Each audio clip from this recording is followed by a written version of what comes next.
Bismillahirrahmanirrahim. Assalamualaikum warahmatullahi wabarakatuh.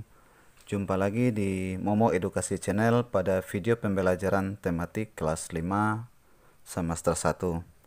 Kali ini kita akan belajar pada tema 1 subtema 2 tentang manusia dan lingkungan pada pembelajaran pertama. Anak-anak sekalian, coba kalian amati ilustrasi kedua buah gambar. Kemudian jawablah pertanyaan-pertanyaan berikut. 1.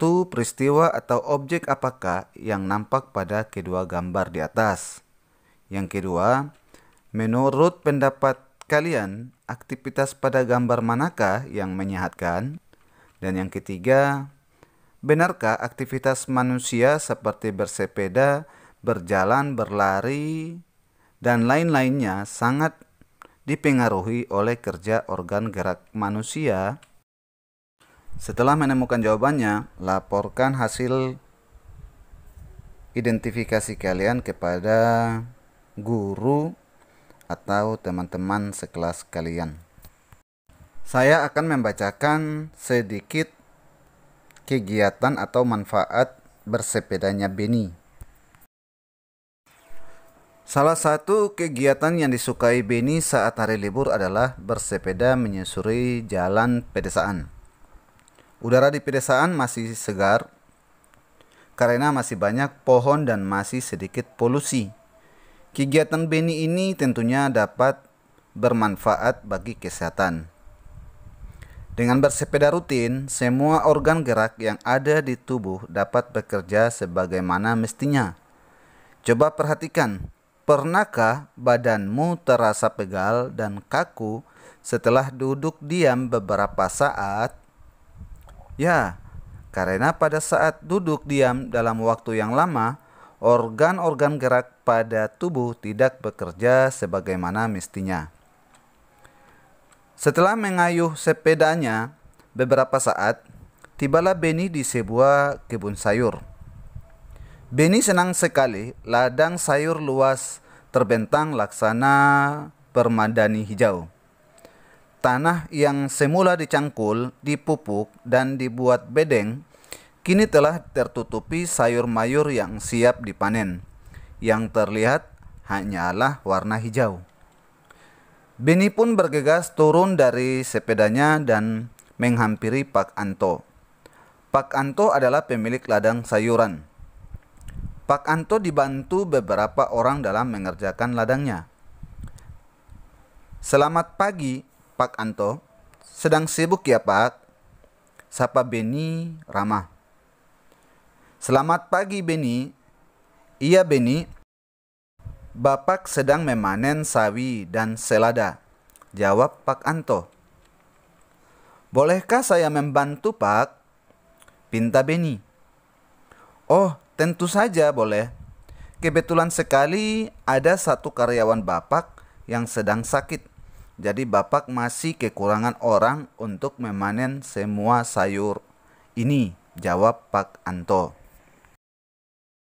Dari kegiatan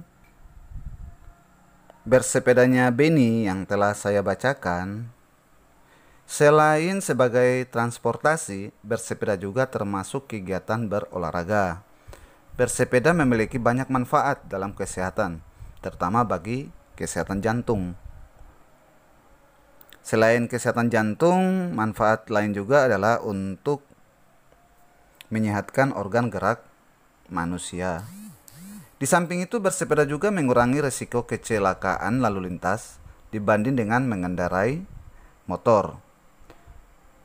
Menurut statistik, Korps Lalu Lintas Kepolisian Republik Indonesia, sepeda motor masih menempati urutan tertinggi jenis kendaraan yang kerap mengalami kecelakaan.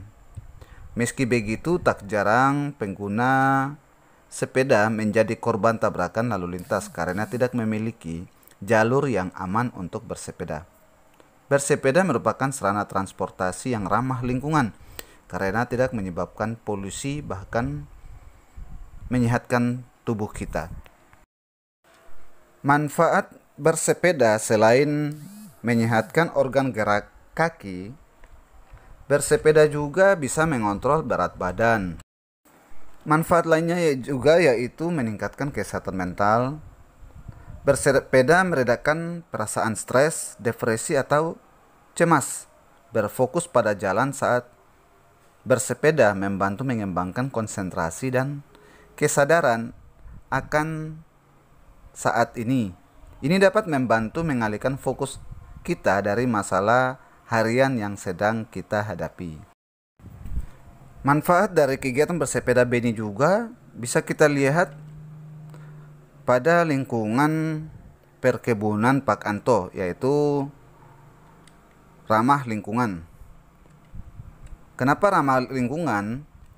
Karena kegiatan bersepeda dapat mengurangi jejak karbon dan mengurangi polusi udara. Anak-anak sekalian, sekarang mari membaca teks bacaan berikut.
Setelah membaca dan memahami teks tentang bersepeda tadi, kalian ceritakan kembali isi teks tersebut kepada teman sekelasmu atau orang tua kalian di rumah dengan bahasa dan pemahamanmu sendiri. Pada video-video sebelumnya, kita sudah belajar tentang bagaimana caranya menentukan ide pokok pada paragraf. Sekarang, kalian bisa menentukan ide-ide pokok dari sebuah bacaan dan kembangkan ide-ide pokok tersebut menjadi sebuah paragraf. Perlu saya ingatkan kembali bahwa ide pokok itu adalah ide atau gagasan yang menjadi pokok pengembangan paragraf. Makanya, nama lain ide pokok adalah gagasan utama. Ide pokok terdapat di kalimat utama dan setiap satu paragraf hanya ada satu ide pokok. Satu hal yang perlu kita ingat adalah kalimat utama tidak sama dengan kalimat pertama. Kalimat utama bisa ada di kalimat pertama, bisa pada kalimat terakhir, atau bahkan kalimat pertama dan terakhir. Untuk menentukan ide pokok pada sebuah paragraf, perlu diingat langkah-langkah agar supaya bisa menentukan atau menemukan ide pokok itu dengan gampang. Pertama, baca seluruh paragraf dengan cermat. Dua, cermati kalimat pertama hingga terakhir. 3. Baca kalimat demi kalimat sampai kamu menemukan ide pokok paragraf. Dalam suatu paragraf, ide pokok biasanya terletak di awal, akhir, atau awal dan akhir paragraf. Sekarang, kembangkan ide-ide pokok berikut menjadi sebuah paragraf. Laporkan hasil kerja kepada guru kalian.